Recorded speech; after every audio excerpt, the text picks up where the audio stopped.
अगर आपने अपने घर की छत पे सोलर पैनल लगाया हुआ है या तो फिर आप सोलर पैनल अपने घर की छत पे लगाने जा रहे हैं, तो आजकल सोलर पैनल में आग लगना एक बड़ी समस्या बनती जा रही है।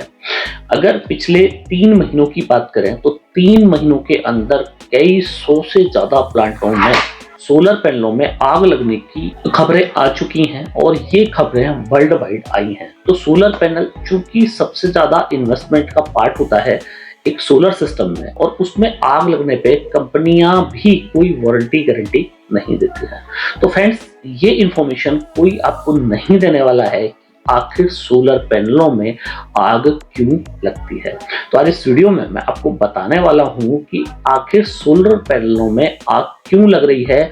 और अगर आप अपने घर पे सोलर सिस्टम लगवाना चाह रहे हैं या तो आप सोलर इंस्टॉलर हैं, पहले से आपने सिस्टम लगवाया हुआ है, किस तरीके से आप ये सावधानी बरत सकते हैं आपकी गाढ़ी कमाई जिन सोलर पैनलों में खर्च हुई है उन सोलर पैनलों में आग ना लगे। फ्रेंड्स, मैं हूं दीपक चौधरी और आप लोगों से रिक्वेस्ट, आप लोगों को मेरा वीडियो पसंद आया तो इस वीडियो को ज्यादा से ज्यादा लोगों तक शेयर करें ताकि इस जानकारी का लाभ ज्यादा से ज्यादा लोग ले पाएं। अभी तक भी अगर आपने हमारा चैनल सब्सक्राइब नहीं किया है तो चैनल को सब्सक्राइब करना ना भूलें। तो फ्रेंड्स, सबसे पहला ही जो कारण है सोलर पैनल में आग लगने का वो है हॉट स्पॉट। अब ये हॉट स्पॉट हो सकता है आप लोगों के लिए कोई नई बात हो, पर जो लोग सोलर का काम करते हैं वो लोग हॉट स्पॉट को आसानी से समझते हैं। हॉट स्पॉट में क्या होता है, जैसे कोई सोलर पैनल है और सोलर पैनल में जैसे आप देखते हैं 144 सेल हैं। अब से पहले जो पैनल आते थे उनके अंदर 72 सेल होते थे, अभी 132 सेल का भी मार्केट में आ गए हैं। तो सोलर पैनल में ये जो सेल लगे होते हैं वो सेल एक दूसरे सेल से सीरीज में जुड़े होते हैं। अब हर जो सेल है वो अपना एक पर्टिकुलर वोल्ट और पर्टिकुलर एम्पियर दे रहा होता है। इन्हीं सारे सोलर सेल को सीरीज करके फाइनल आउटपुट दिया जाता है, जिस आउटपुट से आप अपने घर के लिए एनर्जी बना पाते हैं। तो हॉटस्पॉट क्या होता है कि अगर कोई चिड़िया या कोई पक्षी वो बीट कर दे सेल के किसी पर्टिकुलर पार्ट पे, कई बार कुछ कंस्ट्रक्शन का वर्क चल रहा होता है सोलर पैनल के आसपास में, तो कुछ सीमेंट वगैरह कोई सेल किसी सेल पे जाके डल जाए, या कोई अगर आपके पैनल के आसपास में पेड़ पौधे हैं तो कोई पत्ता किसी पेड़ का किसी पर्टिकुलर सेल से ऊपर आके चिपक जाए, तो इस तरह की कई सारी कंडीशन हो सकती हैं। तो इस कंडीशन में जो पैनल को दिक्कत होती है वो दिक्कत ये होती है कि बाकी सारे सेल तो अपना जितने एम्पियर और जितने वोल्ट उनको देने चाहिए थे उतने वोल्ट और इतने एम्पियर वो दे रहे होते हैं, पर जिस सेल के ऊपर वो बीच है या निशान है वो सोलर सेल्स दूसरे सेल्स के मुकाबले कम एम्पियर जनरेट कर रहा होता है। अब चूंकि सारे सेल एक दूसरे से वो सीरीज में कनेक्टेड होते हैं, तो इसलिए सीरीज में जुड़ा हुआ कोई सेल अगर बाकी सेल के बराबर एम्पियर का जनरेशन नहीं कर रहा है तो बाकी जो पूरी सीरीज के सेल हैं वो उसको फोर्स करते हैं कि भाई तुम भी उतना ही जनरेशन करो जितना हम कर रहे हैं। तो इस कंडीशन में क्या होता है, क्योंकि उस सेल को प्रॉपर सोलर का रेडिएशन मिल नहीं पा रहा है तो वो सेल उतना जनरेशन नहीं कर पा रहा है। तो इस कंडीशन में क्या होगा कि उस सेल के अंदर प्रतिरोध उत्पन्न हो जाएगा, जिसको हम लोग रेजिस्टेंस भी बोलते हैं। अब रेजिस्टेंस इतना ज्यादा होता है कि उस पर्टिकुलर सेल का टेम्परेचर दूसरे जो सेल होते हैं उनके मुकाबले बहुत तेजी से बढ़ जाता है, और अगर ये कंडीशन कई महीनों तक रहती है तो वो सेल एक टाइम में इतना गर्म हो जाता है कि जो सोलर पैनल के पीछे ईवीए शीट लगी होती है वो ईवीए शीट में आग लग जाती है, और ईवीए शीट में आग लगने की वजह से पूरे सोलर पैनल में आग लग जाती है। तो अपनी छत पे जाके आप जरूर चेक करें कि क्या आपके सोलर पैनल में कोई हॉटस्पॉट तो नहीं बन गया है। अब जो दूसरी कंडीशन होती है सोलर पैनल में आग लगने की, वो ये होता है कि बहुत सारे लोगों को ऐसा लगता है कि सोलर पैनल जो है उनके ऊपर वॉक किया जा सकता है। बहुत सारे सोलर इंस्टॉलरों को भी मैंने देखा है कि वो सोलर पैनल के ऊपर चढ़ के वॉक करते हैं या फिर पैनल का इंस्टॉलेशन करते हैं। क्योंकि सोलर पैनल में जो सोलर सेल लगे होते हैं और उन सेल के अंदर फ्लेक्सिबिलिटी नहीं होती, तो बेशक नंगी आंखों से आपको ना दिखे, पर जब आप माइक्रो लेंस से उन सेल्स की जांच करेंगे तो आप पाएंगे कि जहां पे भी वॉकिंग हुई है वहां पे कुछ सेलों के अंदर माइक्रो क्रैक आ गए हैं। अब वो माइक्रो क्रैक का मतलब ये है कि जब सेल सोलर पैनल के अंदर लगा है वो सेल अंदर से टूट चुका है। अब जब वो जहां से माइक्रो क्रैकिंग होगी सेल के अंदर, उस सेल में सेम वही स्थिति उत्पन्न होगी जो स्थिति हॉटस्पॉट के टाइम पे उत्पन्न हुई थी। तो हॉटस्पॉट के टाइम पे भी क्या हुआ था कि बाकी सारे सोलर सेल्स तो पूरा प्रोडक्शन कर रहे थे और जिस सेल में हॉटस्पॉट बना उसको फोर्स कर रहे थे कि भी तुम भी उतना प्रोडक्शन करो, और वो सेल नहीं कर पा रहा था। सेम कंडीशन इस स्थिति में भी बनती है कि जब किसी सेल के अंदर माइक्रो क्रैक आ जाते हैं तो माइक्रो क्रैक वाला सेल उतना पावरफुल नहीं रह जाता है, उतनी एनर्जी नहीं बना पाता है कि जितने की जो फ्रेश सेल है वो बना रहे हैं। तो चूंकि जिस सेल के अंदर माइक्रो क्रैक है उस सेल के अंदर रेजिस्टेंस क्रिएट हो जाता है। हॉटस्पॉट की तरह ही माइक्रो क्रैक वाले सेल में रेजिस्टेंस उत्पन्न हो जाता है, जिसकी वजह से सोलर जो पैनल होते हैं उनके अंदर आग लग जाती है। अब तीसरी जो कंडीशन है वो अक्सर बहुत सारे लोग ऐसा होता है कि जब उनके घर पे सोलर पैनल का इंस्टॉलेशन होता है तो वो छत पे जाके चेक भी नहीं करते कि क्या सोलर पैनल सही तरीके से लगा है, या फिर आपका आज सोलर पैनल का इंस्टॉलेशन हो गया है, सालों साल अपनी छत पे जाके चेक नहीं करते हैं कि क्या सोलर पैनल में सब कुछ सही है। तो कई बार क्या होता है कि जब आपके सोलर इंस्टॉलर की गलती की वजह से, या तो फिर अगर आपके यहाँ पे कोई बंदर वगैरह हैं उसकी वजह से, जो सोलर पैनल में एक दूसरे से कनेक्शन होता है, मतलब पैनल से पैनल जो कनेक्शन किया जाता है, उन वायर पे कई बार बंदर वगैरह लटक जाते हैं। और खाली लटक ही नहीं जाते हैं, बंदर पूरी तरीके से उस वायर को भी चबा जाते हैं। या फिर आपकी जो सोलर इंस्टॉलर है उसने जो फाइनल आपका कनेक्शन आउटपुट बाहर देना है, उस फाइनल कनेक्शन आउटपुट के अंदर कहीं कोई लूजिंग छोड़ दी है।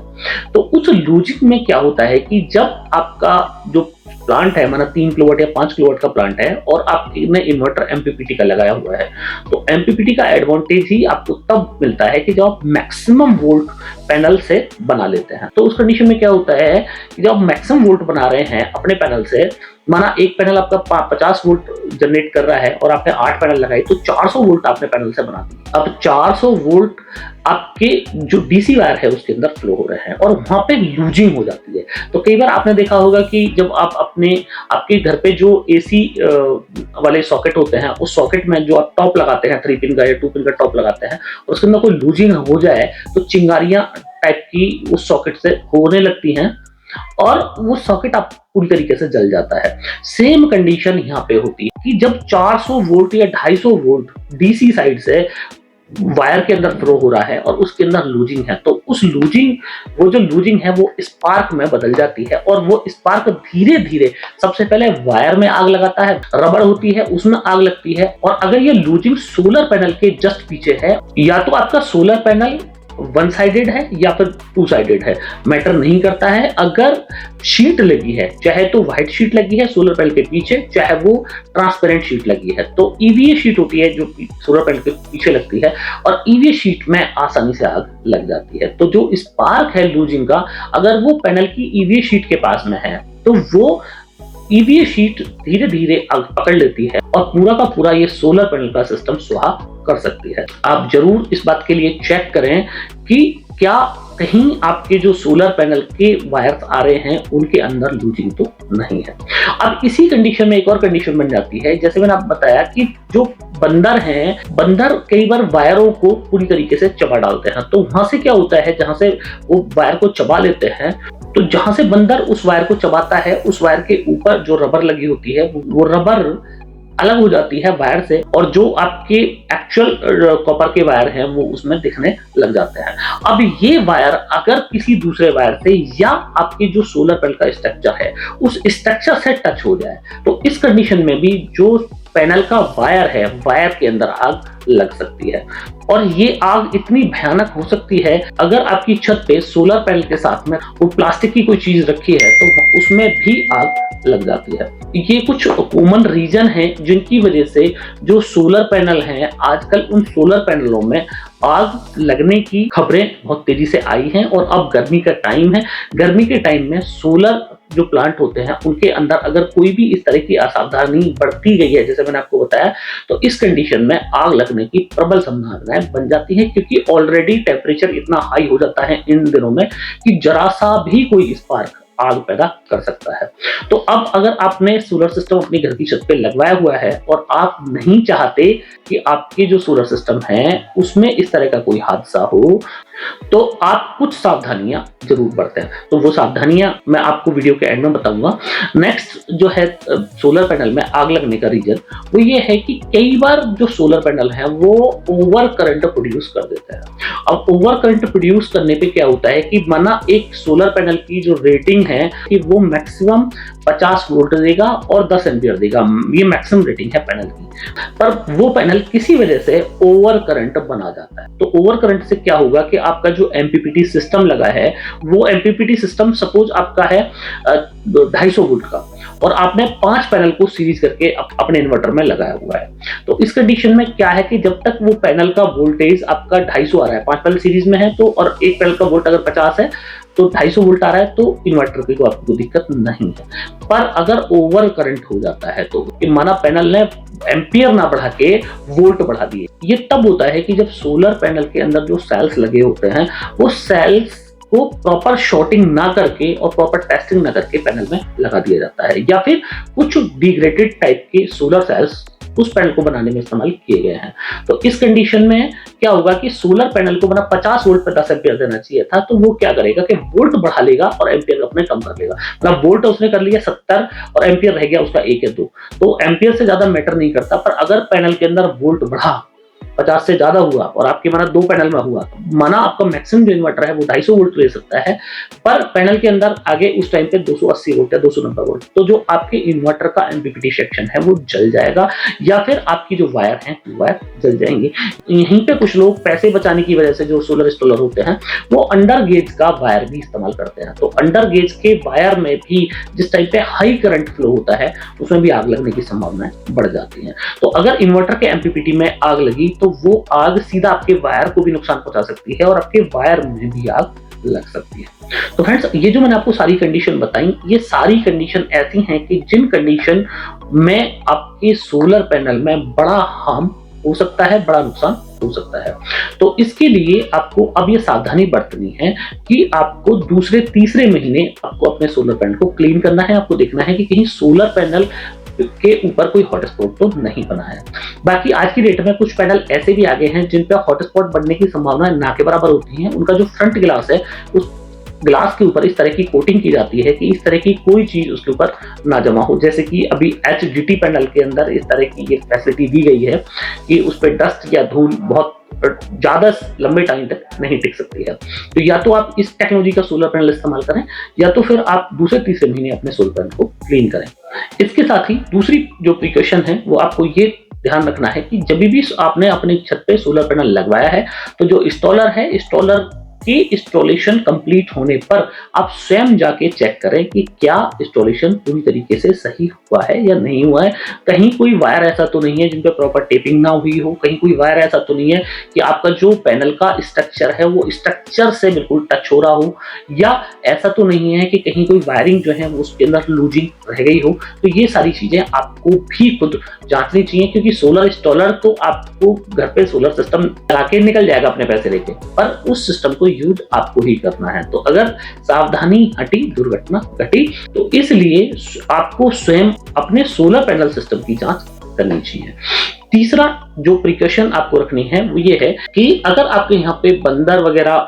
का आतंक है या बंदर वगैरह आपके यहाँ पे,